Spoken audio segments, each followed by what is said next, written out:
Hey, Len, how long does a typical business take to actually be prepared to sell and transition out?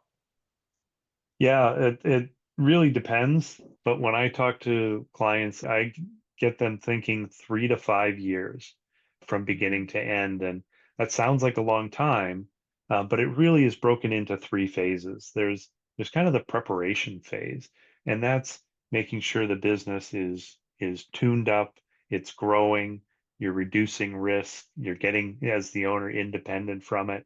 And that whole preparation can take, you know, from months to years. So just something else to keep in mind. A lot of times, to get preferential tax treatment, you need to implement things and have them take time, right? You can't implement them today for them to work tomorrow. The second phase is really the finding a buyer and getting to a deal phase.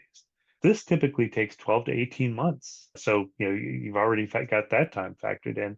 And then finally is the transition stage.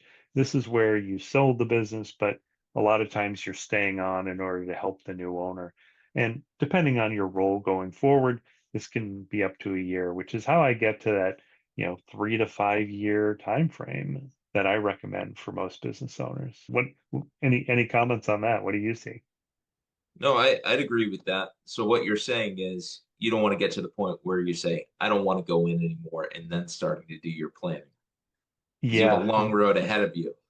yeah, it's way too late. And if you are in that point where you're at burnout, can you sell the business?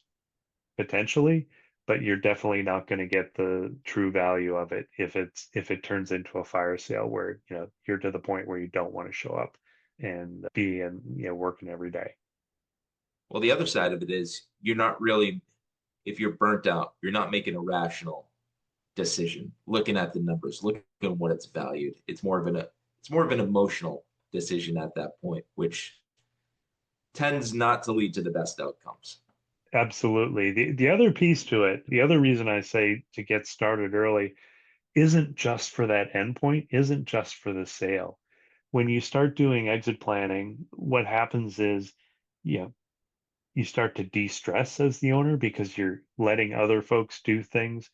You are, typically making more money because you're more focused on what your business is really good at, and you're able to take more time away from the business because, again, you're getting independent from it. So it isn't just the long-term impact that you get some really good shorter term benefits as well. No, that's a great point. It's essentially knowing the problem at hand and attacking it instead of ignoring it and being that stressor behind the scenes. Exactly. All right, great. Thank you.